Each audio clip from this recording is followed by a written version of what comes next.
Hello. Hi, everyone. Hi, everyone. I hope my mic is working. Let me know if it's working. Said I heard it all before.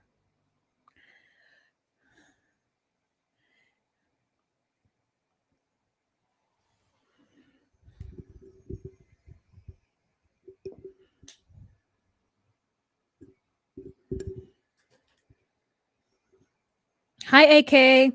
Hi, Roshni. Hi, A Ford. Hi, Shannon Van. Thank you. Hi, Chantal.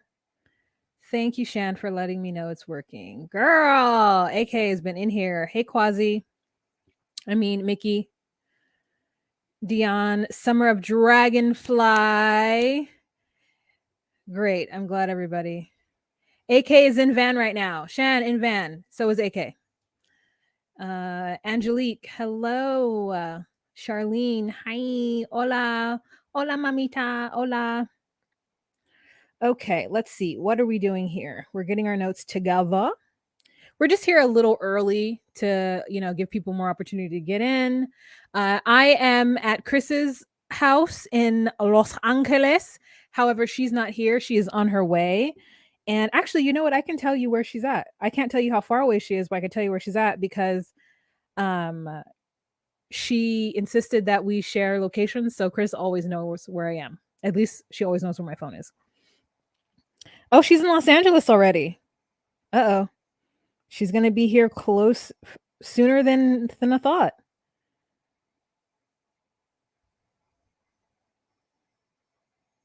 Where is she? Why is she? What is this area she's at? Oh, well. Maybe she'll be able to join us. That'll be my special treat. Okay. Let's go to Instagram and remind the people again. Okay, Instagram. I'm back with makeup. Come join my live. Okay. This is the last free and fancy live from a person who hasn't been at work in forever. This is a fresh face live. Okay, Instagram. I'm back with makeup. Come join my live. Okay. This is the last free and fancy live from a person who hasn't been at work in forever. This is a fresh face live. Okay, Instagram. I'm back with makeup. Come join my live. Okay. This is the last free and fancy live from a person who hasn't been at work in forever. This is a fresh face live. Okay, Instagram.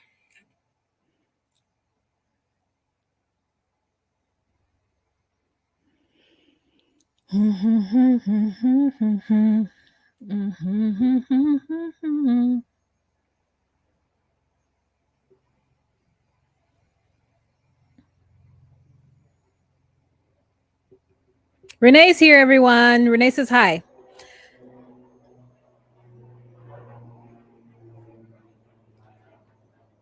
Dedria, hi. Lisa, hello, Lisa. You guys, Lisa is a Chris Farah fan, so it's always a blessing when we get her to come over to my channel because Lisa will be in a Chris Farah live, So everyone say hi to Lisa.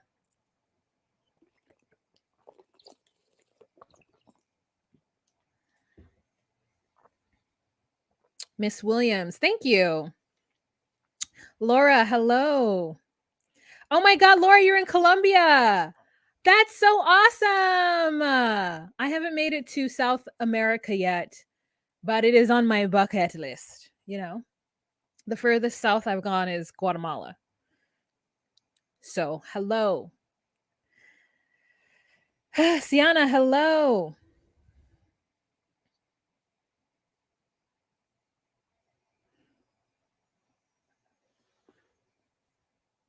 Michelle, hi. Greetings from Washington, D.C. I don't have any skin secrets, girl. I don't have any skin secrets. I don't. I try to drink one of these of water a day. This is 1.5 liters of water a day. It's genetics, first and foremost.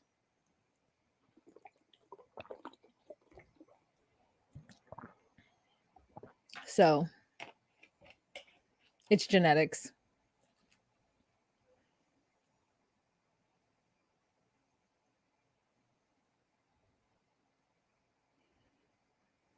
How many people? 68 people in the room. How many thumbs up do we have? I would love for you guys to, give this video a thumbs up before we get started. Oh, yeah, you guys. Chris is on the way. She will be here in probably 10, 15 minutes, just judging by where she's at on this map and where I know I'm at currently. So she'll walk in. It'll be a kerfuffle. Hi, Miami. Hi, Glow Popper. Hi, Kishana.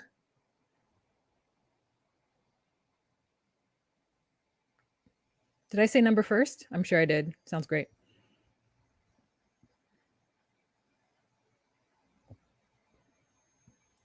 Caitlin, hello.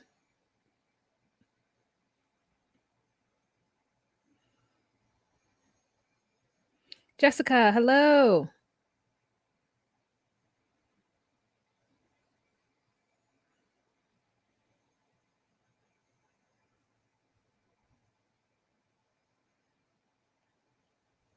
$60 people in the room. Do we have 60 thumbs up? People keep leaving. They can leave. Tony has done it again. Hello. It feels good. Yeah. 4 Jordans. Hello. Hi, Christy Nix. Hello. Beastmaster. Hi.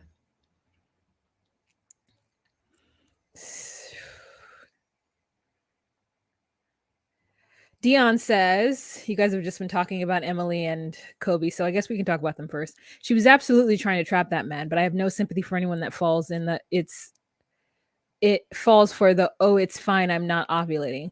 You know what? It is so confusing because, as you guys know, the fertility journey that I have been going through, they really do push and harp on the fact that there are only certain days in which you can get pregnant.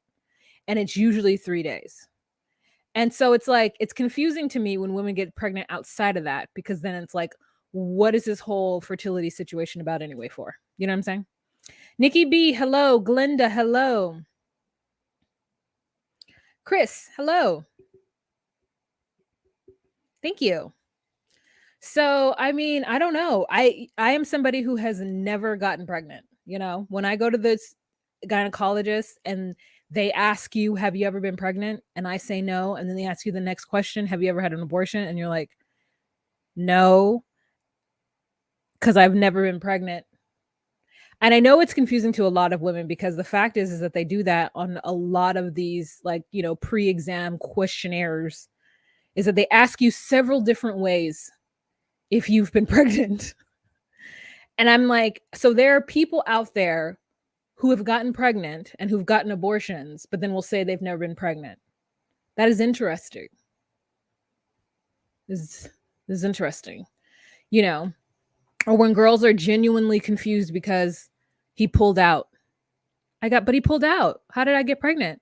And they're like genuinely confused. Like they really think that pulling out is a safe method. But then you have like the family planning method that supposedly the Catholics do, which is paying attention to when you're ovulating, I'm assuming. Right? I thought family planning was, watching the moon and making sure that you were ovulating and not ovulating. So I don't know. Oh my God. Lisa says I call BS on the pull-out method. I have 2 kids named pull out and not ovulating. Woo. Apparently some women's is that's how I read that. Apparently some women's is I can't stop saying it. Apparently some women's cervical mucus can store sperm until your fertility window. Well, that sounds crazy. And then sometimes it's a trick. Have you ever been pregnant? How many live births? I don't know. But, some women are very, very, very confused. Ladero, hello. I only got pregnant by specifically trying at a specific time. I did think it would take longer because I was on BC forever. And you know what? That speaks to Kobe's thought process, because I have heard plenty of people say that they got pregnant right after being on birth control for 10 years straight. Didn't think that they would, because they just assumed that after being on birth control for X amount of time that they would not be able to conceive for a while. And I think, as we are seeing, that maybe some forms of birth control, maybe most birth control, it doesn't actually mess up your body, but like as a woman, I feel like it is. Like for some reason I feel like I'm putting poison or something into my body, and then like it needs a couple of months for the poison to exit. But maybe that's not true. Maybe literally the thing just comes in and like kaya kasho hushu hushu hushu, like fights out the sperm or really does just trick your body into believing it's pregnant so you don't have a baby. And then when it's done, it's done. Hi Co. Hi S Foray. I mean, they just do not spend enough time teaching women and men about the woman's reproductive organs or men's own reproductive. They just don't spend enough time doing what they need to do. So there's that. All right, we've got 98 people in the room. We're going to start at the 12-minute mark. We're almost there. And we are going to start with the folks that we just finished talking about. So let me cue up all my pictures so that we can jump right into it. Let me get my notes going here. Let me get my notes. Okay. Don't forget to give this video a thumbs up, you guys. We're going to get started in 30 seconds. Set up, play the fool before. I'm not going to invite anybody in today because I got to get in and out. We got things to do. We got podcasts to do. Oh, did I already get a little thing? Oh my God, Renee. Thank you so much. Thank you for the Venmo, I assume this is. Thank you so much, Renee. Awesome. All right. 3, 2, 1. Hey guys, it's Wahima, but just call me Wah. Melanated! Welcome to my recap of 90 Day Fiancé. This is season 9, episode 13, Elephant in the Womb, which is a crazy title of a movie. I mean, of an episode. If you guys are new to my channel, my name is Wah. I do relationships. If you're new to my channel, my name is Wah, and I do recaps of relationship television? No. Relationship reality TV. And if you are at all interested in that content, please go ahead and subscribe and give this video a thumbs up. I talk about 90 Day Fiancé, Love After Lockup, Married at First Sight, Love is Blind, all of those love relationship reality TV shows. So, you know what I'm saying? If you love it, you'll love it. If you're at all feeling like you're going to have some hee-hee ha-has while watching this and you would like to give your girl a tip, you can do so down below. I do Cash App, I take Venmo, Zelle, PayPal. And if you are an international baddie, if you are an international girl and you don't have those options, you can look next to the thumbs up. It's like 4 spaces over. It has a little heart and it says thank you, and you can do it through YouTube. All right. So thank you guys so much. And as we are now done with our introductions, let's jump into our first couple, and that's going to be Emily and Kobe.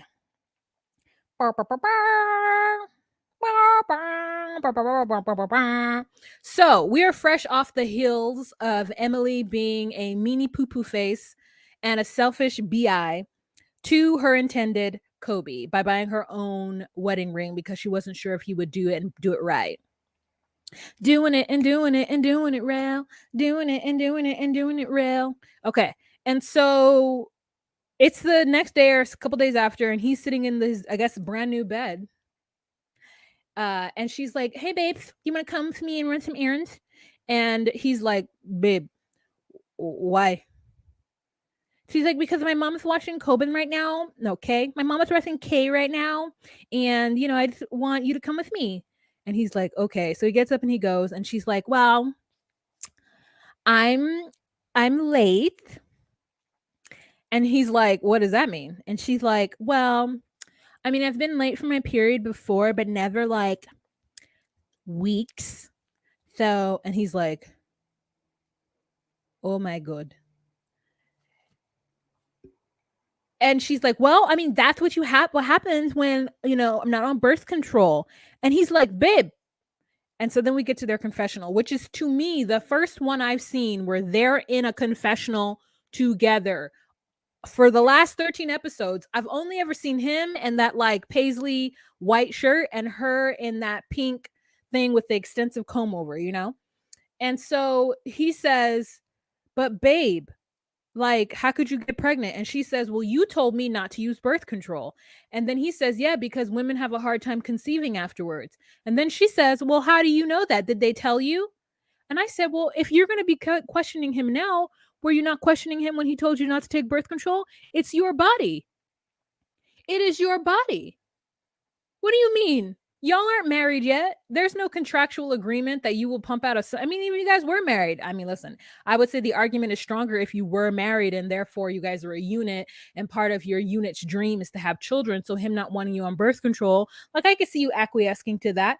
But if you knew that the one rule in your daddy's house was to not get pregnant, and all that we've seen you do is try to F him up and down the block. I mean, he gives you a ring, you want to go home. And then, you know, he lands in the country and you're like, I just want to go to the hotel. So like we all know you want that D. And we all know that you're not a responsible. I mean, you know, it's Wahima, what it is. What it is, Wahima, is that there are people who are irresponsible and they don't know that they're irresponsible. They don't see themselves as being irresponsible. That's what it is. That's okay. That's what it is. So anyways, then he's like, well, you told me that you had an app because I was pulling out, but she told me she had an app. And then you're like, I'm not ovulating. You can come in me. And so then he just started coming in her. Girl, like, I mean, this is my thing. If you don't want a bebe, then you'll be on birth control or you won't have sex. I mean, there's other ways, but sometimes people get sloppy, as we can see. Time and time again, people get sloppy. So he is now stressed out, doesn't want to talk about it. And she's like, well, you don't have any reason to be stressed out. Everything will be on me. And I said to myself, wow, Emily is so selfish. She's so selfish and self-absorbed. It is crazy. It is crazy that she could possibly think that this man should feel okay because he's not actually going to have to work. Anyways, so he's like, let's just go get the test. Let's not talk about it until we get the test. So they go into the place, they get 2 tests. Turns out they're pregnant. And she's like, well, how do you feel? And he is like a deer in headlights. You know what I'm saying? He is like feeling like he has disappointed her family, disappointed himself, disappointed his clan, his lineage. How is he ever going to be able to take care of this child? I mean, honestly, I think Kobe thought that he was going to come to the US and make his dream come true because that's what the American dream sells, the immigrant American dream. And then he gets here and her father tells him, no, you can't do anything with your accreditations that you have. So I don't know why you thought you were going to come here with your little 4K and get a business, but that's not how it works. His whole plan was shattered once he got here, right? And then here she is, ladies and gentlemen.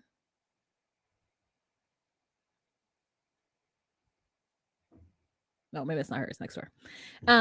So then the whole thing was shattered. And so now he's like freaked out. And so he's like, well, you know, there's nothing we can do about it right now. So yeah, I'm just scared and worried. And she's like, well, you're not answering the question. How do you feel? And I'm like, he did tell you how he felt. He told you he was scared and worried and that he was like feeling some kind of way because he doesn't have any money and he disrespected your father in his own home.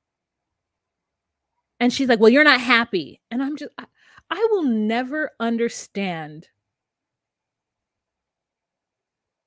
when a woman gets mad at a man for not being happy, especially a man who does not have any money.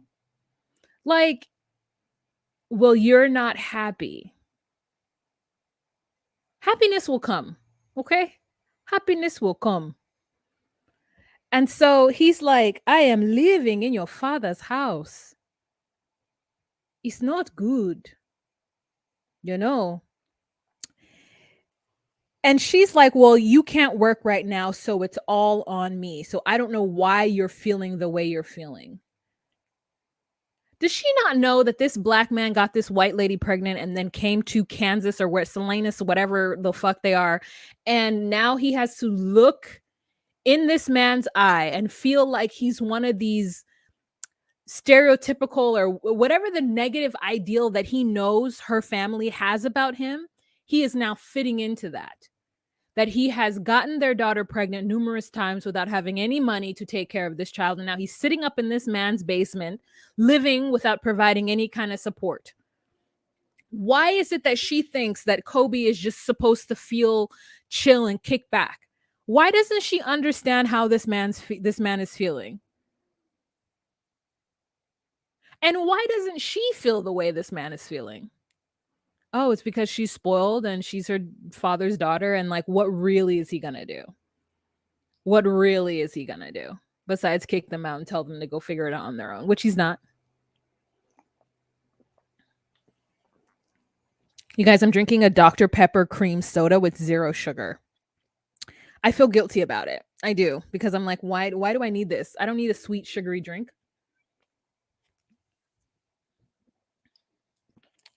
I like the taste though. Here she is.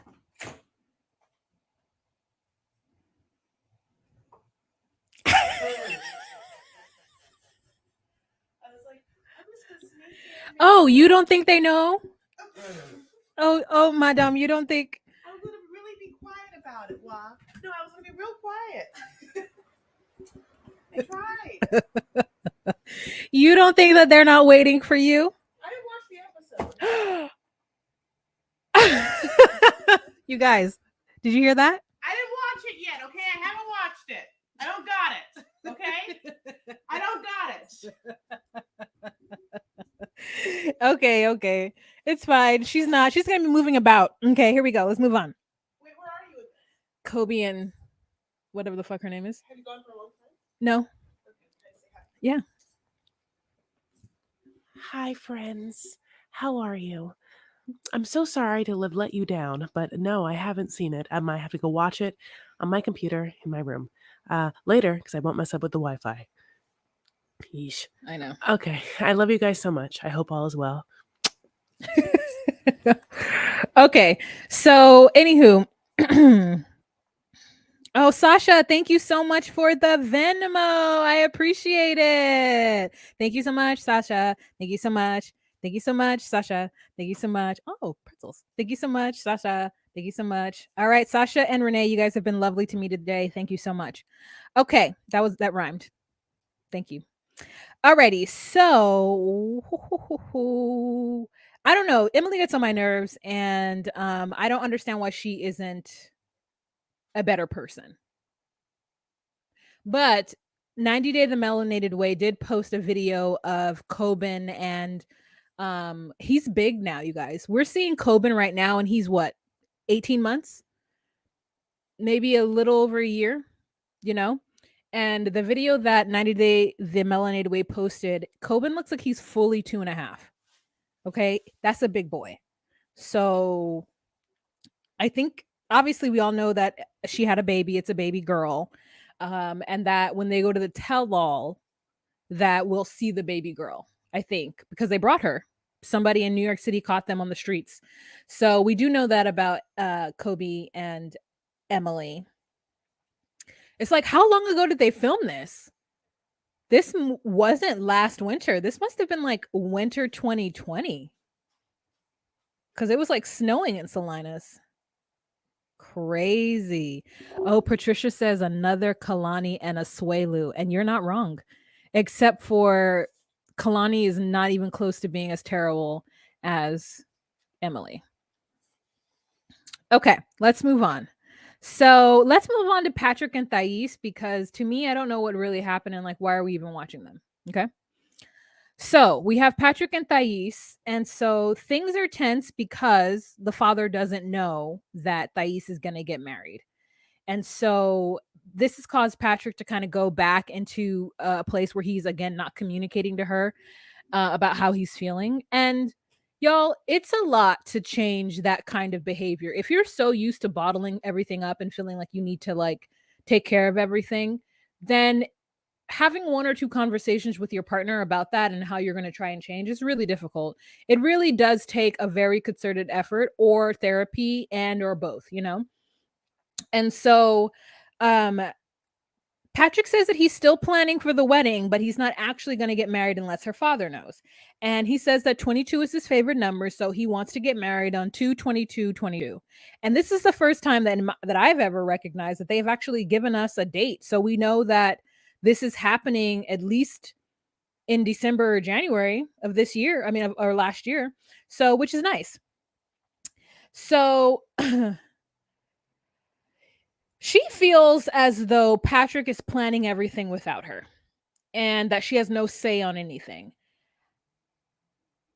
And that he's controlling, but I don't see that as him being controlling. I see that as him being the American, right? I mean, I get it that she wants to plan her own wedding, but like after she wanted to take him to the drive-through chapel, I feel like she doesn't actually care about a wedding. Like she doesn't. So if she doesn't care about a wedding and he cares about the wedding and he's the one who's going to have to pay for it and do all the negotiating and talking, like it does seem like he's just making choices, and it feels like she doesn't want to have a say, or maybe she does. I just don't understand what's going on. I just don't quite understand what's happening. Caitlin says, "Ugh, I hate to say it, but I'm with Patrick on this episode."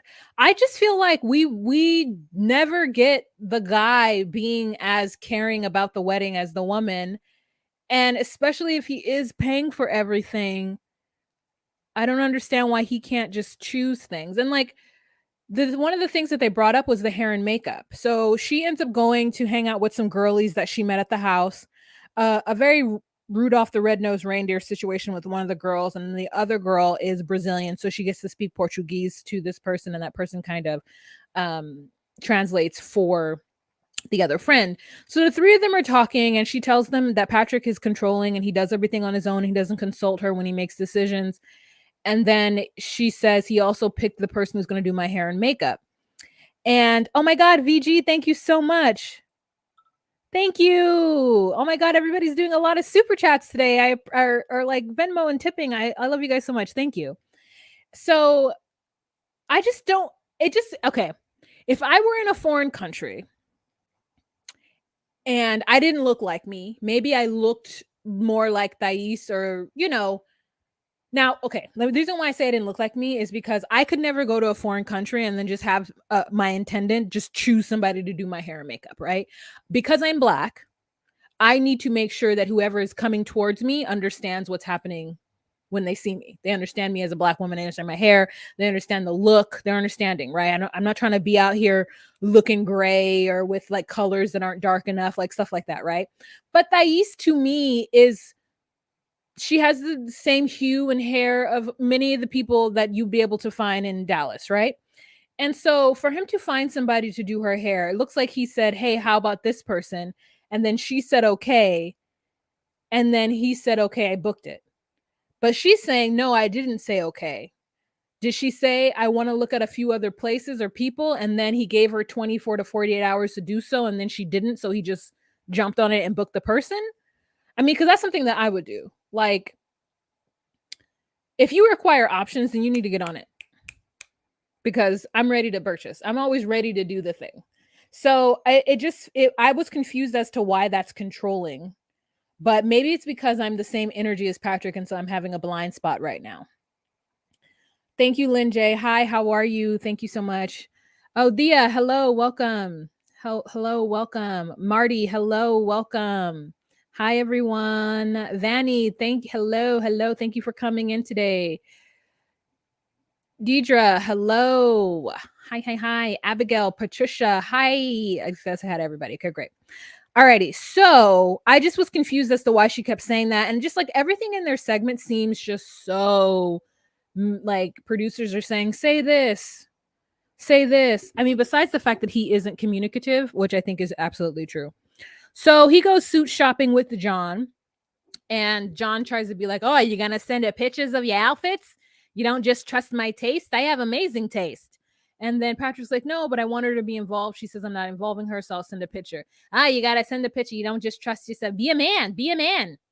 And so then we get this woman with a slick pony and some gold hoops. Okay. We always get the sales associates. And here on my channel, we must talk about the sales associates because we feel like, hey, you got up this morning and put on makeup knowing that there was a mic that was going to be attached to your body for a couple of hours. And so I want to honor you and respect you for coming in and doing the Lord's work. So she helps these two, and she's got on some gold hoops. And, any woman, regardless of ethnic background, If you put on gold hoops, we see each other. Even if they're silver, if you put on hoops, because putting on hoops is a lot for people. People tend to think that hoops are like garish or like, I don't know, something. But I'll take a hoop any day. And I saw those hoops and I said, I see you, sis. I see you. So they ended up getting a suit that actually looked really good. Patrick tells John that he's overwhelmed. And then John starts to drop some gems. I mean, John says this is, you don't want to start a marriage with this kind of relationship. You got to be honest with her, bro. You got to tell her how you're feeling. It's like John just, it's like he put his older brother cape on and he just took off. You know, he was like,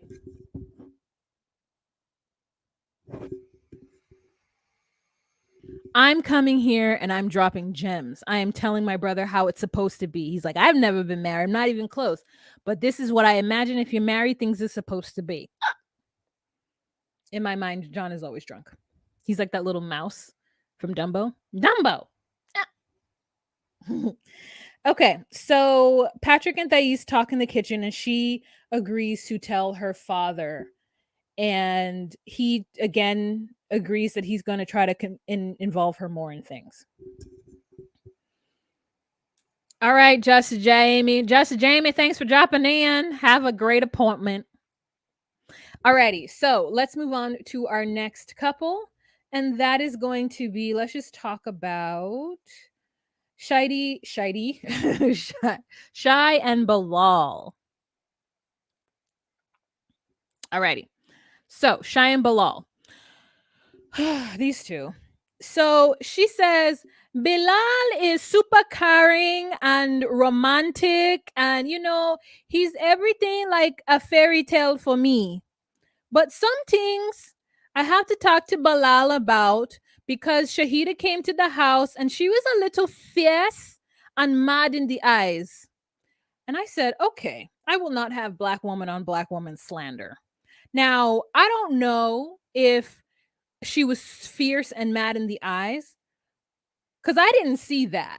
You know what I'm saying? As half Caribbean and half American, I'm going to go ahead and stick up for Shaeeda and say I didn't see the fierceness in her eyes the way that Shaeeda is describing it. However, it's just interesting to me that Bilal's response isn't to immediately be on Shaeeda's side, even though she was like hyping it up a little bit. So Shaeeda says that she was happy to welcome Shaeeda into the house because it's not a problem, but she felt like she was being bullied and intimidated in my own house. And I said, "Oh, you comfortable in that house, comfortable." Hmm. Someone just put down here.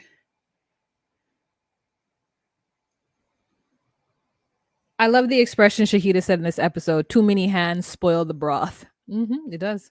Too many cooks in the kitchen. And so then when she said that she's feeling bullied and intimidated, I didn't feel that at all. And then all his responses is, yeah. His response isn't like, what? Wait a minute. So Shaeeda came to the house yesterday? How come you didn't tell me? How come she didn't tell me? What did she talk to you about? She talked to you about the prenup? Yeah, no, I'm sorry. That was wildly inappropriate. I did make mention to her that you and I were going to have that conversation, but I had no idea she was going to come and talk to you about it. I will talk to Shaeeda on that end. And I do apologize. No, that's not what happened. He's like, yeah, you know, but the prenup is important. So to me, Bilal knew, and Bilal was okay with Shaeeda going over there and doing this. Because there is no way that you would just let that be okay. It wasn't okay. It was wildly inappropriate. And then he's like, signing up for marriage is a contract. You know, it just is what it is. But that prenup conversation, yeah, that was supposed to be between us. So then the next scene we have is she's in the game room, you know, hanging out. and she has on all the gold jewelry that like made my heart go pitter patter. I mean, she looked amazing in this game room scene. And I thought to myself, well, why isn't this the outfit that you're wearing in your confessional? That red and blue in the confessionals is not doing anything for her mama. Okay, she looked splendiferous in the game room. She was missing her gold nose ring, but she had the hoops, she had the nails, she had the rings. Ugh, it was so beautiful. Anyways, so he sits next to her and he gives her the hard copy of the prenup because he wants her to have the opportunity to read it. And then she looks at it and she says, Bilal, everything in here is nothing is in here for me. It's just to protect you. There's nothing in here for me. All this tells me is that I must work hard now that I'm in the States. Because if I have to be a stay-at-home mom with your children, and I know she wanted to say pick me, then if anything happens with us, then I own nothing. Nothing is for me. So I must make sure that I have my career and I have my money here in the US. So if anything does happen, then I'll be protected. And that's all it says. And then he says to her, do you plan on cheating on me or leaving me? And she said, no. And he said, well, then this is void. This is only applicable if you plan on cheating or leaving. I'm sorry. So it's all up to her whether or not this works. Because you're perfect.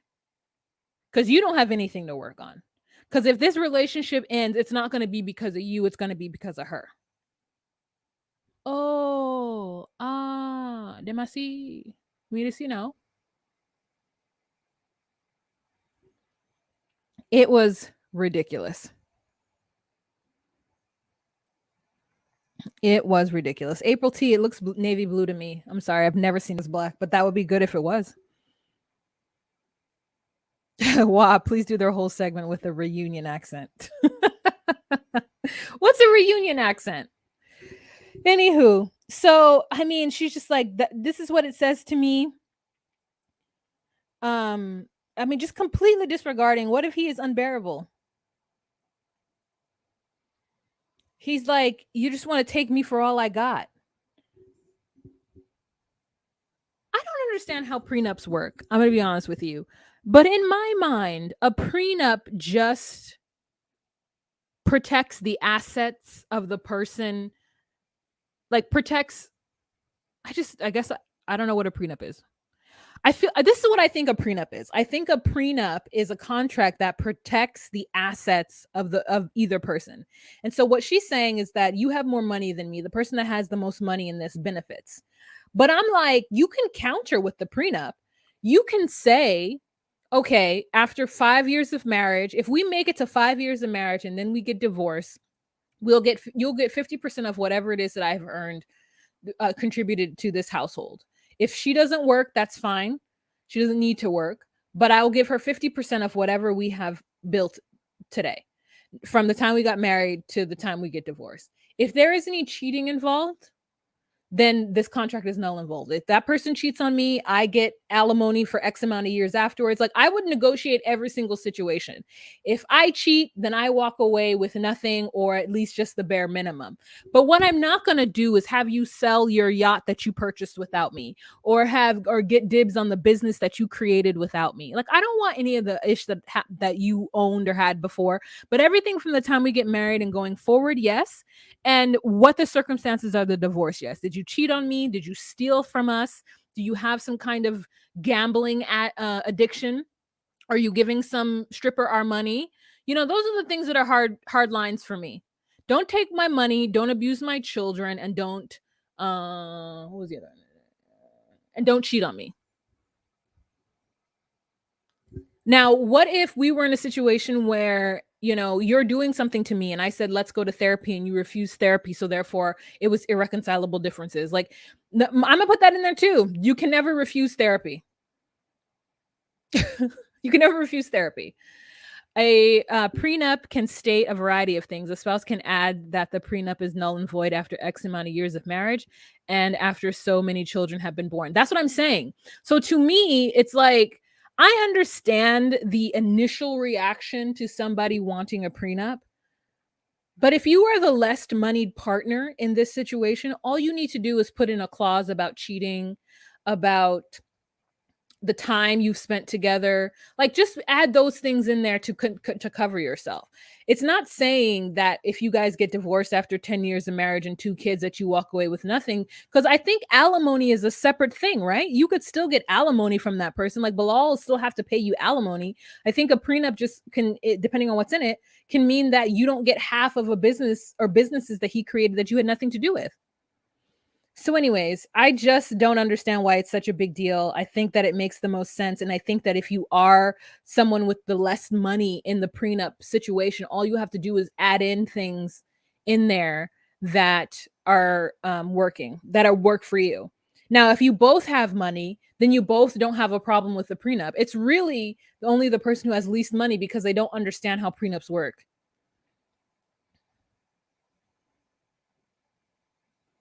Oops, wrong one.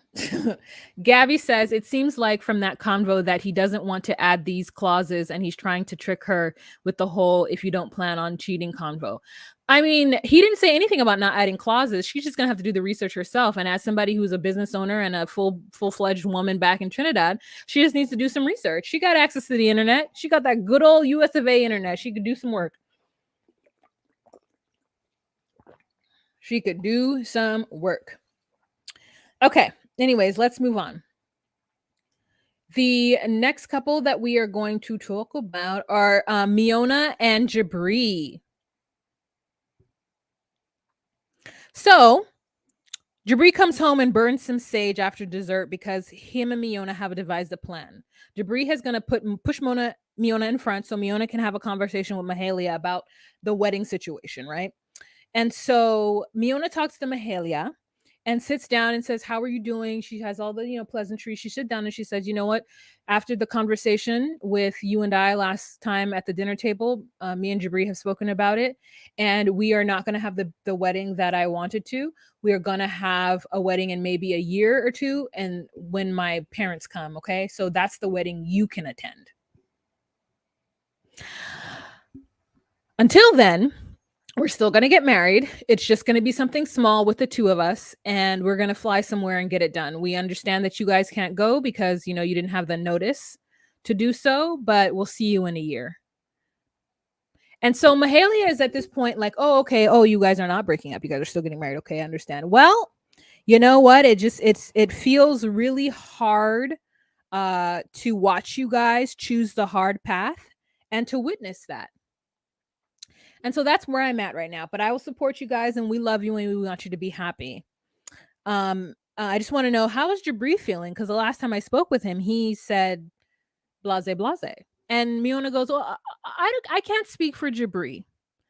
So I'll let you talk to him about like how he's feeling versus how he's feeling now versus how he was feeling 2 days ago. I just know that right now we're not going to have the wedding that I wanted to, but we will have a small ceremony where just Jibri and I are going to go. We're going to do an elopement, is what she says. We're going to do an elopement. And so Mahalia is like, okay. So Miona walks away from that conversation feeling confident, as she should, because she said what she was going to do. She didn't let she didn't let Jibri do it. She gave Mahalia an opportunity to speak to her about it, so that if there was any beef, then Mahalia could just tell her. And Mahalia chose not to. So then Brian comes home and Mahalia tells Brian, and Brian is mad. He's pissed. He's like, I don't want to support this because it feels like I'm supporting a train wreck, honestly. And then I keep thinking to myself, yeah, that's what happens when you have a child who's a little flighty. Like, this is what happens. And as long I think we're going to see next episode that they're going to decide that Miona and Jibri cannot live with them if they are going to be doing their shenanigans. And that's where I'm a little like,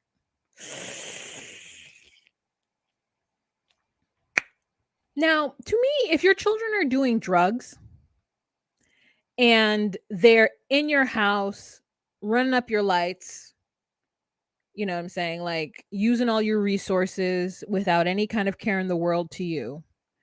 and you find it displeasurable to live with them, then that's when I think that having them leave is a valid thing to do.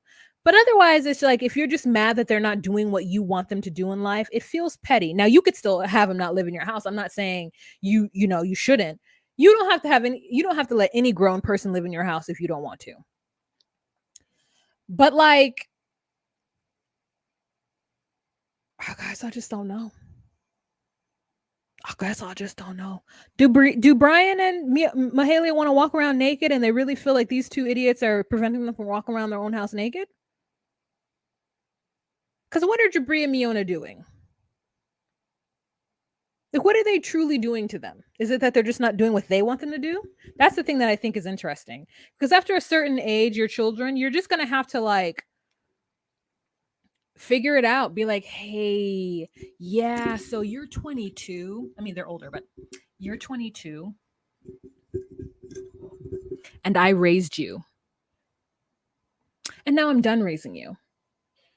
And I would like you out of my house because I would like to walk around naked. I would like to invite whomever I want to my house. I don't want to smell your Cheetos. So I'm gonna need you to move out because you're an adult and I'm good. I'm good. We're good, right? I still love you though. I love you, boots the house down. You need a little help on your down payment? I'll give you a little help on your down payment, but just know that you gotta go. You know what I'm saying? That's fine. I guess I'm just like, if someone's doing something and they're working towards a goal, like it behooves you as the parent, especially in this climate, to support your millennial child because it's hard out here for a pimp. Anyways, there's that. So let's move on to, I think, the most telling and crazy part of this episode. And this is Mohamed and Yve. Y'all, wow, I just did not expect Mohamed to be the bad guy. I know that it was confusing because of the way he speaks. It made us believe that he wasn't such a bad person, but he actually is Mohamed. Wow, you guys, wow. Here are my notes. Going to the venue, she wants him to be excited. He says that his life is on hold. She doesn't want a bad vibes mosque wedding. He wants to get back to his family. Then Mohamed sends her a text saying that if she doesn't want to just give him the green card, then he's going to get a new sponsor. And she freaks out. So they go to this venue and she is so happy about this venue. And this is my thought. If you really love somebody and you see them be as happy as Yve was about that wedding venue, and there is nothing in you that can truly be like, dang, this person really wants this thing. And I love them and I want them to be happy. Okay, I'm just going to love it. I'm going to love it with them. He is like, oh, okay, it's so nice, but I don't care about this. And she's like, Mohamed, like this is like a dream. We're getting married in a castle. I'm marrying my king in a castle. And he's like, I don't want this. You don't want to help me get my green card. So I'll go home. And she's like, what? And he's like, you're being selfish. And I'm just like, wow. Wow. We have, as far as I know, we've never had somebody come on this show and be so aggressive with getting married so that they can start the green card process. Why is it that Mohamed thinks that he deserves to get the green card in 3 months in a year versus everybody else who has waited 2 years to get the green card? The green card is like the last leg. Isn't it that you come, you get your visa so that you can even be here? So you're here on a K1 visa, not a tourist. That K1 visa is for 90 days. Then you get married. Okay. Then you put all those paperwork in to have them be a resident, a permanent resident or something like that. Right. And then you get the permanent resident thing and then you get the green card. Right. But like the green card is not what allows you to work as far as I know, because Pedro and Chantel, like Pedro didn't get his green card until like later on. He was able to work almost after like what 6 months of that. I don't know how long Pedro was unable to work, but what I'm saying is that there is a long period of time, maybe a year, that you're unable to work. But like I said, if you live in certain areas, you could get a job under the table. So it's like, oh, okay. So the resident card is the green card. Ah, okay, okay, okay, okay, okay. It's the work permit that you have to get. Ah, okay, okay, okay, okay. So it's all very, very. You need a work permit and a social security number. Ha. Okay. Okay. And it's just really interesting. So she's like, "You're being selfish. I really want this for myself. Let me have this." So then the next day, she's folding up clothes and doing whatever, and he sends her a text message, an aggressive, passive aggressive text message. And he tells her, "Listen, if you're not going to be interested in giving me a green card and making sure that I get my work permit as soon as possible," which is two separate things. Sorry. So now that I know they're two separate things, I'm gonna let that go. So if you're not interested in starting the process to allow me to be able to work in this country, then I'm gonna get a sponsor. And so she freaks out and she goes she's like, "So what do you think? You just gonna come here and because I'm not moving fast enough, you're gonna find another American to sponsor you? Are you gonna marry somebody else?" And he's like, "No, I'll just find another sponsor." And she's like, "What? That doesn't even make any sense. I'm your sponsor. I've already gotten you here." And he's like, "Well, you're not caring about me and you're not caring in the fact that I need to do whatever." I was I was taken aback by that. And she's like, "Mohammed, I really want a marriage and a wedding." Well, I don't care about any of that. I care about getting home to my mother. And you're making it so that I can't get home to my mother. I can't go home. And she's like, "You can go home. You can go home now." He's like, "Okay, get me a ticket." And I said, "Mohammed, you don't even have enough money to get yourself home. You don't have enough money. You didn't come here with enough money to get yourself home." That is amazing. I cannot even believe that Yve is even thinking of marrying this person. The way he acted in that moment, immediate not getting married. Immediate not getting married. We are not getting married. There's nothing even more to say. Their argument that they go back and forth is crazy. And the fact that this 47-year-old woman would even have this conversation with this 25-year-old fuck boy and even entertain it. The moment he said, "If you don't care about me getting my work permit and I don't care about this wedding, I don't care about anything, I need to get my paperwork started." The moment he said that, okay, you got to go home. Yeah, I'm sorry. I thought a love could wait the amount of time. You don't understand how much he misses his mother. Wow.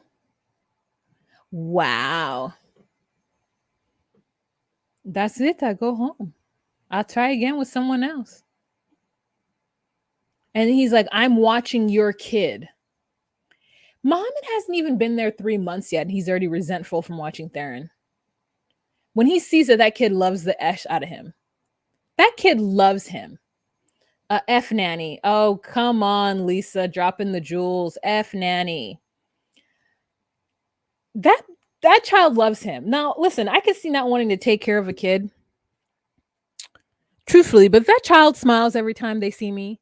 There's something in me that needs to break down and go, "You know what? I'm bringing joy to this person. And even though they get on my nerves and I don't want to see them ever again, the fact is that I'm bringing joy to them and that makes me happy. That makes me feel like a good person." I mean, this is like crazy.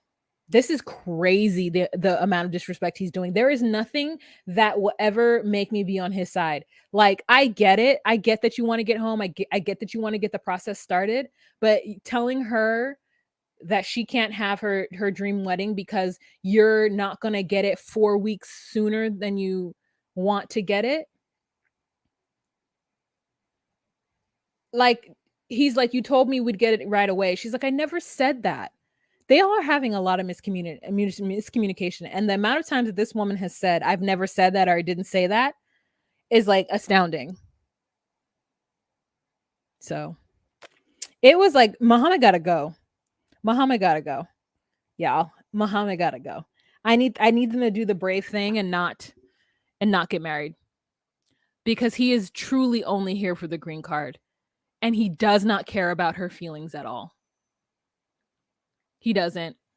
And that is so unfortunate and is so sad and I feel bad for her. But like he got to go. He really thought he was going to come here and use this older lady, get a green card and then start sending money back to his family and leave her. He was not planning on being with her for the rest of her life. If he doesn't want to take care of her son Theron, which you know, it's a hard undertaking, he's not going to want to take care of her because the truth is she's going to be taking care of Theron for the rest of her life. So he doesn't want this. He's only been in it for 2 months and he's already like, I have to go to work. I mean, go to work then. I'm telling you, go into a liquor store, find the Habibis, find your Arab community, and get job. There's ways for you to work, bro. Oh, buy my ticket. That would be the best $1,000 she's ever spent. She buys his ticket and sends him home. Marty says he probably wasn't even a virgin. I mean, this man gave up his virginity for a green card. It's crazy. It's crazy. I can't understand his point of view at all. Because sometimes for love, you just gotta like sit through it. But to basically tell her everything you're spending money on right now, I don't care about it, and you don't care about me, he might as well go home because he knows that they're gonna have to wait. So, like, what are you even complaining about? You have to wait regardless. You don't have any resources. That's crazy. All right, you guys. So that is the end of this recap. I want to thank you so much for joining me this Monday at 1 p.m. Pacific Standard Time. And I will see you guys hopefully tomorrow and the next day to talk about the Family Chantel. And did I even do the Family Chantel this week? I just don't want to watch it. I don't want to watch it. I'll watch it though. Now that I know that they're divorced or they're getting a divorce, like, girl, what am I watching this for? Anyways, so Chris and I are starting a podcast. We've already filmed 2.5, filmed and recorded 2.5 episodes of Love in Paradise. I know you guys have been asking me about it and I have not been responding because we're doing it for the podcast. And we are going to film a couple of podcasts today as well. And let me see if she wants to come in and say bye to you guys. Thank you guys so much for all of the super chats you sent.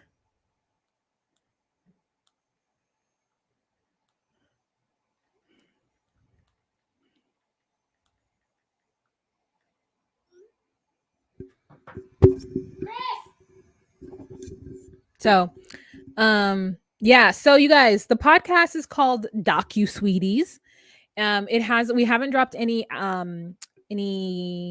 that we're not out yet on any of the places where you can find podcasts, but I do have a Patreon set up for us. And you know, my legacy with Patreon is not that great because I could not give dual content for Patreon. But we're going to be able to do it for this one. It's easier for me to do it with this.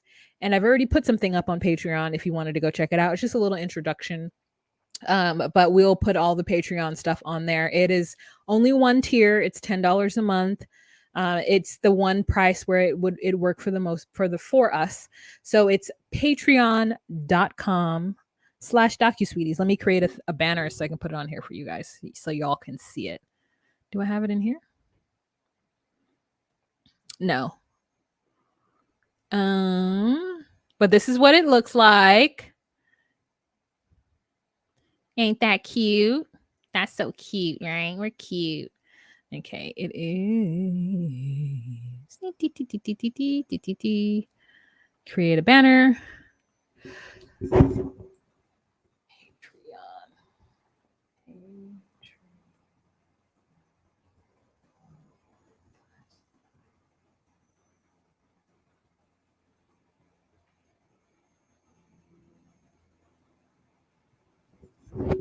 You can also follow us on Instagram.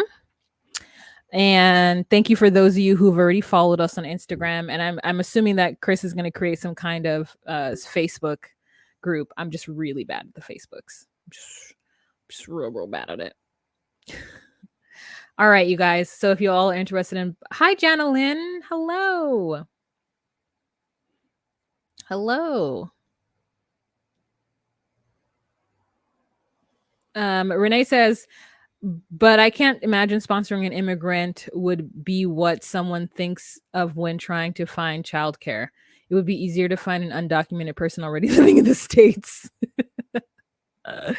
When do you think it'll be posted in the podcast spaces? It truly depends on Chris. Like, I don't know. So I would love for it to be next week, but we've got a couple of things that we need to get together before next week. We need to like come up with a jingle so that we can put it at the beginning of it, and then like make some final decisions on how we're going to distribute it and stuff like that. So I would love for it to be next week. It might be the week after, but until then I'll just be teasing the hell out of it, But I'm kind of thinking, and I'll talk to her about it to see if we wanted to, because we have these episodes filmed, like why not just put it on Patreon? So if people want to see what we're thinking right now, then it'll just be on Patreon until we drop it regularly. I don't know. It just depends. So oakley dokily, but we'll obviously keep you posted. We just need to get the buzz going for it now. All right, you guys. So that's it. Have a fantastic day. Remember to be you, be true, and find your place. Bye. I can't do any. Okay, hold on. Bye.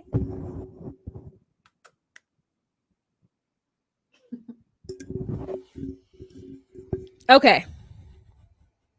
Y'all have a fantastic day. And don't forget to give this video a thumbs up.